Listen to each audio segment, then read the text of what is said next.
नमस्कार दोस्तों, स्वागत है आप सभी का आपके अपने चैनल माय फिज़िकल एजुकेशन, जहां हम आपकी तैयारी को आसान और प्रभावी बनाते हैं। तो दोस्तों, इसी संबंध में आज जो हम आपके लिए टॉपिक लेकर आए हैं वो आए हैं फिलॉसफीज़ इन फिज़िकल एजुकेशन, यानी दर्शन शास्त्र, शारीरिक शिक्षा में दर्शन शास्त्र और उसके महत्व। दोस्तों, यह बहुत ही महत्वपूर्ण टॉपिक है और ख़ासकर यदि आप किसी भी प्रतियोगी परीक्षा जैसे assistant professor, net, UGC, JRF, DSSB, केंद्रीय विद्यालय, नवोदय विद्यालय, आप किसी भी स्टेट एग्ज़ाम और किसी भी सेंट्रल लेवल एग्ज़ाम की अगर परीक्षाओं की तैयारी कर रहे हैं तो उस हिसाब से ये सबसे एक महत्वपूर्ण टॉपिक होने वाला है।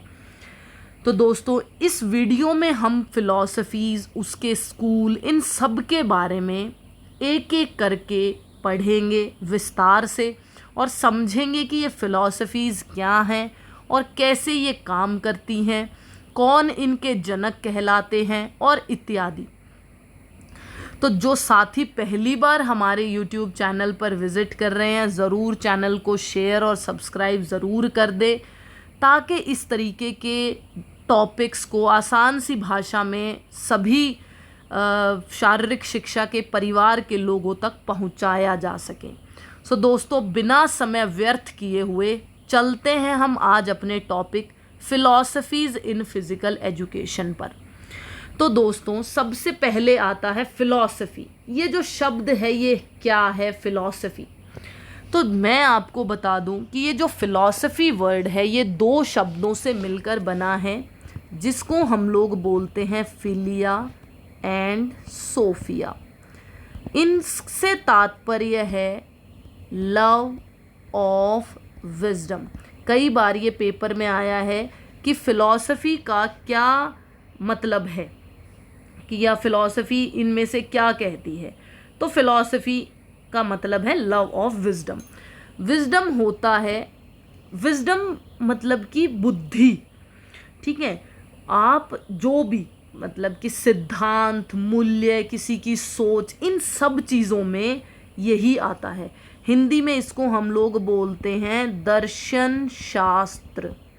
और ये फिज़िकल एजुकेशन में क्यों ज़रूरी है अगर हम देखें तो दोस्तों, ये फ़िज़िकल एजुकेशन में इसका इसलिए ज़रूरी है ताकि हम ये समझने की कोशिश करें कि खेल में व्यायाम के पीछे कौन से सिद्धांत हैं, कौन से मूल्य हैं, मूल्य और सोच, तो इसको हम लोग देखते हैं। तो आप ध्यान रखिएगा कि फिलिया एंड सोफिया, जिसका मतलब है लव ऑफ विजडम। विजडम का मतलब होता है बुद्धिमान। जैसे कई बार इस शब्द से आपने कभी सुना हो विजडम टूथ, है ना, अक्कल जाड़, उसको इंग्लिश में कहते हैं विजडम टूथ। मतलब अक्कल, मतलब मूल्य, सिद्धांत की सोच के बेस पर आधारित है। तो फिलॉसफीज ऐसे। तो ये सबसे पहले शब्द हुआ फिलॉसफी के बारे में। अब मैं आपको बात हम करेंगे कि आपको पता है कि कौन इसका फादर कहलाता है फ़िलॉसफ़ी का। फादर ऑफ फिलॉसफी किसे कहा जाता है? तो फादर ऑफ फिलॉसफी कहा जाता है सोक्रेट्स को, SOCRATES। सोक्रेट्स को फादर ऑफ फिलॉसफी के नाम से जाना जाता है। कई बार पेपर में आता है कि फ़िलॉसफ़ी जो है, ये जो आप फ़िलॉसफ़ी की बात कर रहे हो, ये किस पर डिपेंड करती है, किस पर डिपेंड करती है, किस पर आधारित है। तो दोस्तों, ये दो चीज़ों पे डिपेंड करती है।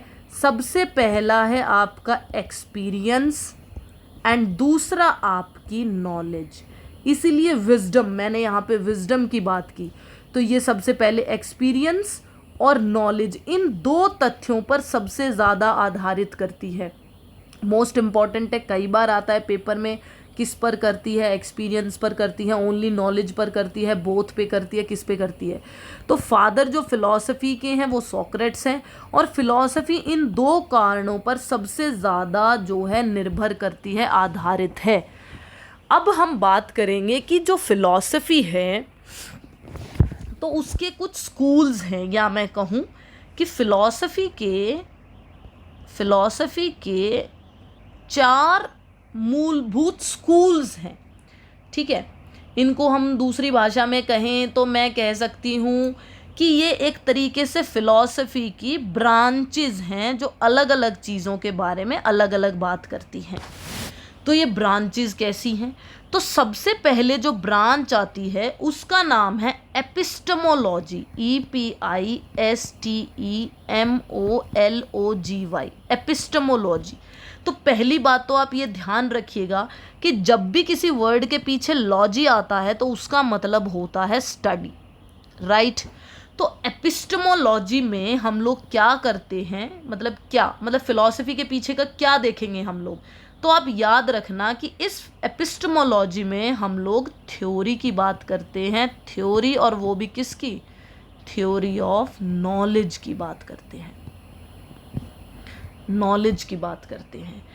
कैसे होगा, नॉलेज क्या है, कैसे एक्वायर की, मतलब कैसे ग्रहण की, ठीक है। ये सारी चीज़ों के बारे में हम लोग नॉलेज की जब बात करेंगे तो कौन सी ब्रांच के अंतर्गत करेंगे, एपिस्टेमोलॉजी की ब्रांच के अंतर्गत करेंगे। इसकी दूसरी ब्रांच आती है फ्रेंड्स एक्सियोलॉजी, AXIOLOGY। ये जो एक्सियोलॉजी है ये वैल्यूज़ की बात करती है, थ्योरी ऑफ वैल्यूज़, ठीक है। मैंने यहाँ पे लिख दिया है थ्योरी ऑफ वैल्यूज़।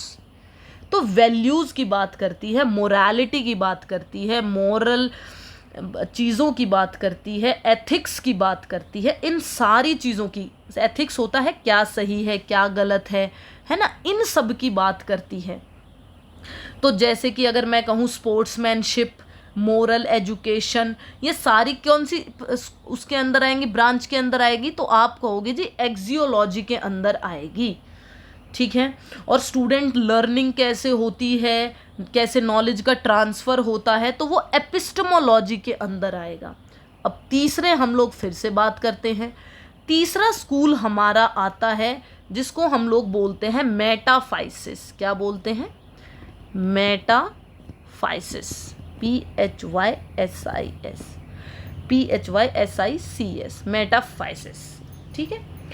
अब ये जो बात करता है ये बात करता है रियलिटी की। तो मैंने इसको बोल दिया थ्योरी ऑफ रियलिटी, कि क्या रियल है, क्या माइंड की क्रिएशन है, मतलब कि रियलिटी। इसमें हम रियलिटी की बात करेंगे, एग्जिस्टेंस की बात करेंगे, यूनिवर्स की बात करेंगे, इन सारी चीज़ों की बात करते हैं। तो इन शॉर्ट अगर मैं फिजिकल एजुकेशन में मेटाफाइसिस देखूं तो मैं कह सकती हूँ कि बॉडी और माइंड का रिलेशनशिप मेटाफाइसिस ब्रांच के अंदर देखा जाएगा। और तीसरी लास्ट जो ब्रांच आती है डियर स्टूडेंट्स, वो या डियर फ्रेंड्स, वो आती है लॉजिक की। क्या आती है, लॉजिक की, मतलब कि आपकी थ्योरी ऑफ रीजनिंग, क्वेश्चनिंग, ऐसा कैसे हुआ, क्यों हुआ, ठीक है।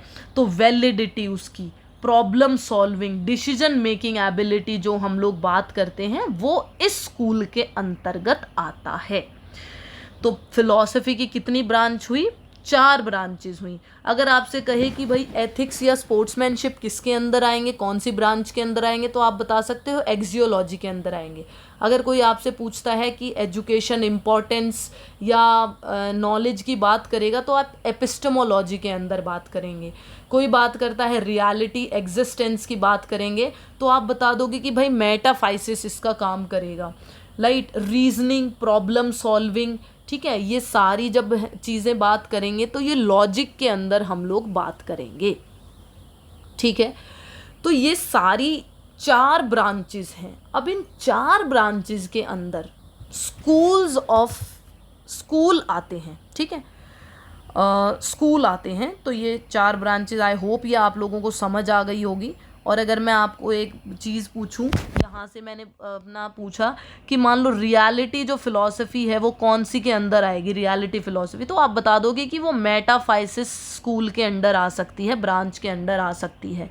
अगर मैं नेचर की बात करूं तो नेचर की आप बता दोगे कि भाई नेचर भी मेटाफाइसिस के अंडर आ सकती है, because there is a reality and all those things, right. तो ये सारी चीज़ें इसके अंदर मेटाफाइसिस के अंदर ऐसे आ सकती हैं। ठीक है। प्रैक्टिकल अप्रोच की अगर मैं बात करूं कि प्रैक्टिकल अप्रोच है, प्रैग्मेटिज्म फिलॉसफी है, तो लर्निंग बाय डूइंग है, ठीक है। तो वो एपिस्टेमोलॉजी के अंदर आ सकती है, ठीक है, जहाँ पे नॉलेज हो रही है, लर्निंग हो रही है, बाय डूइंग है, that's it's okay, that is by doing is a method. तो आप बता सकते हो कि जी एपिस्टेमोलॉजी के अंदर आ सकती हैं। तो आई होप ये टॉपिक आपका ये क्लियर हुआ होगा कि स्कूल ये जो ब्रांचेज हैं इसकी। अब हम बात करते हैं द अनदर इम्पॉर्टेंट टॉपिक, और जो कि है फिलॉसफीज के टाइप्स। फिलॉसफी के टाइप्स। अब ये टाइप्स तो वैसे किसी जगह 5 प्रकार के दे रखे हैं, किसी जगह 4 प्रकार के दे रखे हैं, तो हम इनको सबसे पहले देखते हैं।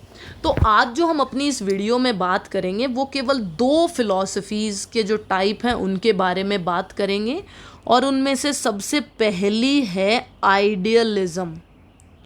क्या है? आइडियलिज्म फिलॉसफी है। ऐसे ही नेचुरलिज्म भी है, नेचुरलिज्म भी है, ऐसे ही प्रैग्मेटिज्म भी है, ऐसे ही एग्जिस्टेंशियलिज्म, एग्जिस्ट EXIST, एग्जिस्टेंशियलिज्म भी है, ऐसे ही ह्यूमनिज्म भी है। तो ऐसे ही ये कई फिलॉसफीज़ हैं। तो आज की जो वीडियो में हम लोग बात करेंगे वो हम आइडियोलॉजी के ऊपर बात करेंगे, और दूसरी हम नेचुरलिज्म के ऊपर बात करेंगे। तो चलिए चलते हैं हम आज की अपनी फिलॉसफी पे। तो सबसे पहले बात करता है आइडियलिज्म के बारे में। देखो ये बहुत सारी फिलॉसफी आपको नाम से ही समझ आ जाएंगी। तो सबसे पहले बात करता आइडियलिज्म। तो आपको क्या लगता है आइडियलिज्म किससे बनी है? आइडियलिज्म आइडियाज़ से बनी है। आइडियाज़ की फिलॉसफी थी। तो ये जो फिलॉसफी है इसको याद करने की ट्रिप आप देख सकते हो, ट्रिक IP है ना, एक कॉलेज है इंद्रप्रस्थ जैसे। तो आप याद रख सकते हो कि आइडियलिज्म किसने दी हमारी। तो फादर कौन कहलाएगा आइडियलिज्म का? फादर कहलाएंगे प्लेटो। किसने दी? प्लेटो ने दी ये फिलॉसफी। अब प्लेटो का क्या मानना था?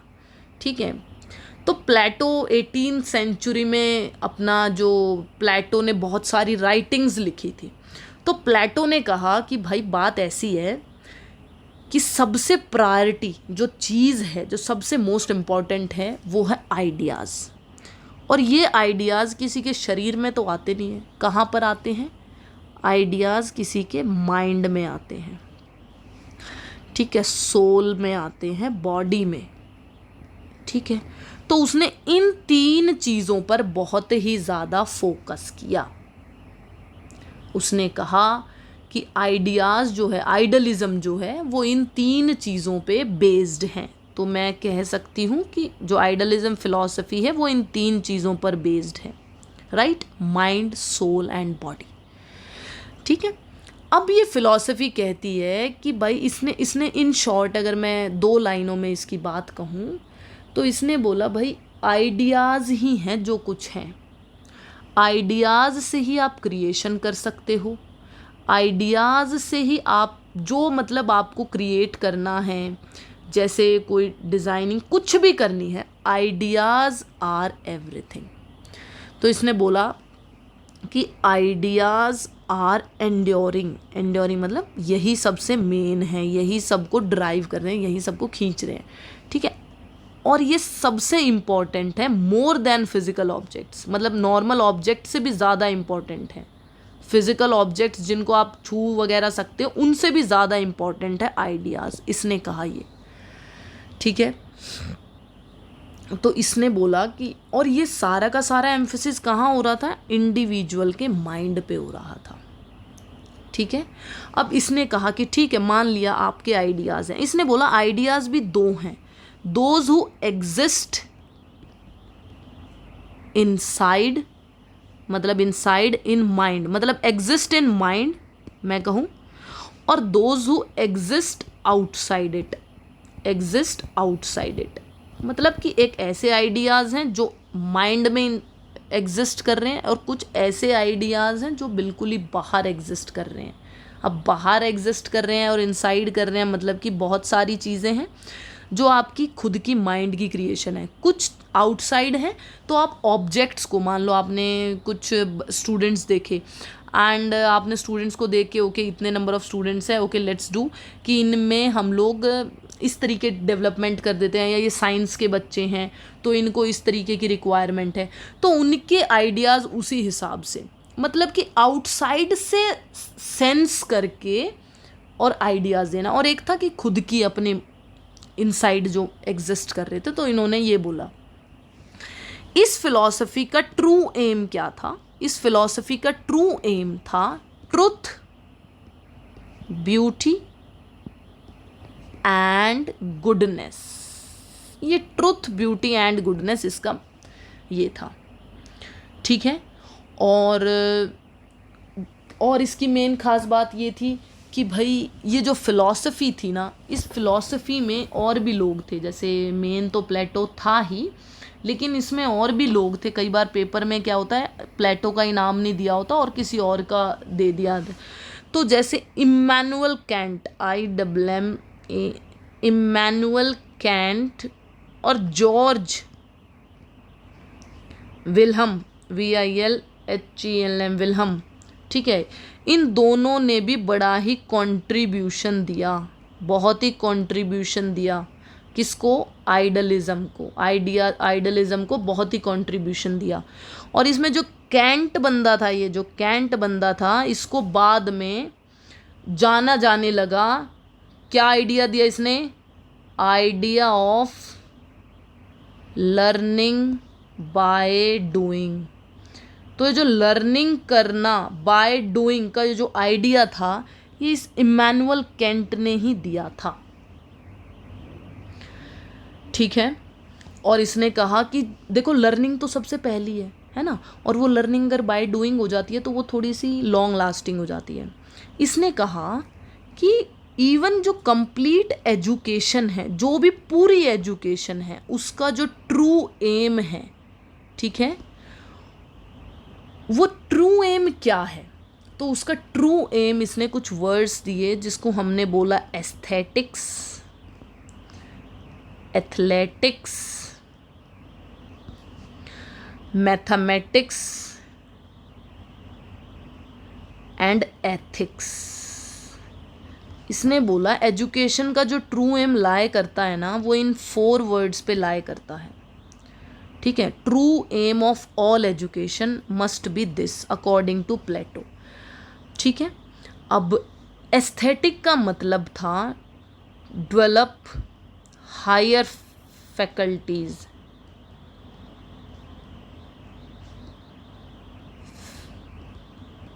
ठीक है, हायर फैकल्टीज, फैसिलिटीज, इस तरीके से। एथलेटिक्स का था नर्व एंड विगर, फिजिकल, मैं लिख देती हूँ इधर, फिजिकल, नर्व एंड विगर, ठीक है। फिजिकल नर्व मतलब स्ट्रॉन्ग हो आप। मैथमेटिक्स वही आपकी रीजनिंग के बारे में बात कर लेता है, ठीक है, और प्रॉब्लम सॉल्विंग एबिलिटी की बात कर लेता है। और एस्थेटिक्स आपकी वही ट्रू सोशल सिटीजन के बारे में बात कर लेता है, ट्रू सोशल सिटीजन के बारे में बात करता है, ठीक है। तो ये 4 उसने बताया कि भाई एजुकेशन का ना पूरा का पूरा एम है, ये कंप्लीट एम है। तो अगर मैं इन शॉर्ट सिर्फ 4 लाइनों में बात करूं कि व्हाट इज़ दिस फिलॉसफी, तो मैं कह सकती हूँ कि idealism is a philosophy given by Plato, very correct, ठीक है। ये philosophy was based on ideas, minds and soul, body, इन सब पे डिपेंड करती थी। According to Plato ideas were enduring, ideas are everything, even more than physical objects. Object से भी मोस्ट इंपॉर्टेंट थे आइडियाज़। आइडियाज़ 2 तरीके के थे, those who exist in mind of man and those who exist outside it. True M था truth, beauty and goodness, Hindi में इसको सत्यम शिवम सुंदरम के नाम से मतलब जो है जाना जाता था।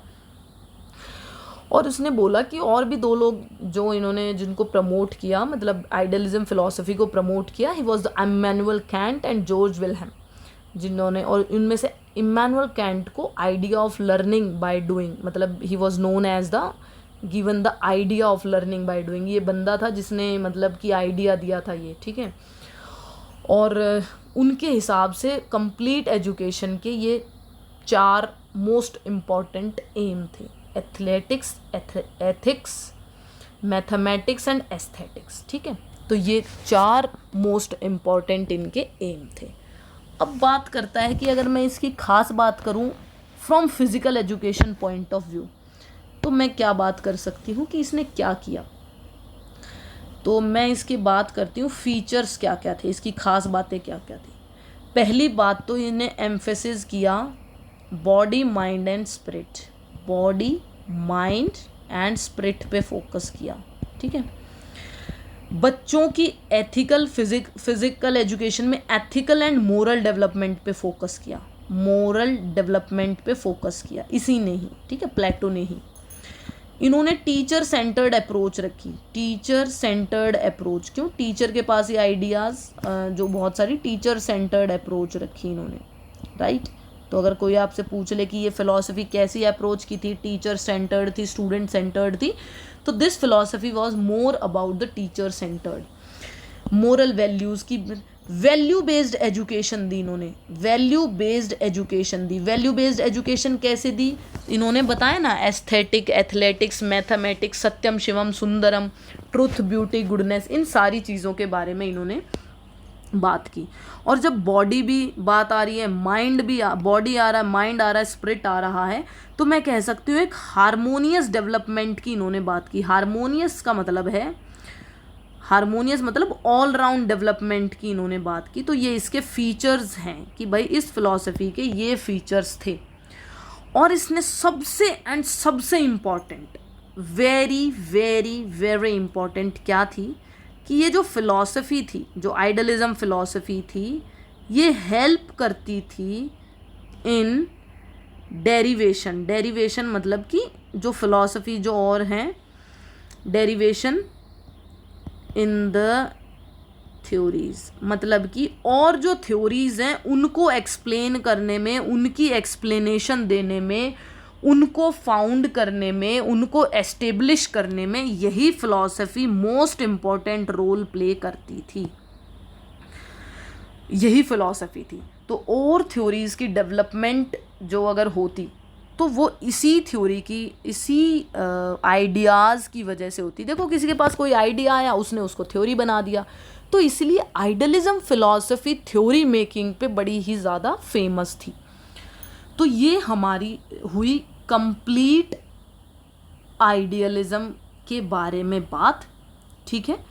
और अगर हम दूसरी फ़िलॉसफी के बारे में बात करेंगे तो वीडियो काफ़ी लंबी हो जाएगी, तो उसको हम अपनी नेक्स्ट क्लास में लेके आएंगे। वैसे मैंने बोला था बट ठीक है, क्योंकि इसको एक्सप्लेन करने में एंड इट टुक टाइम, तो इट्स ओके।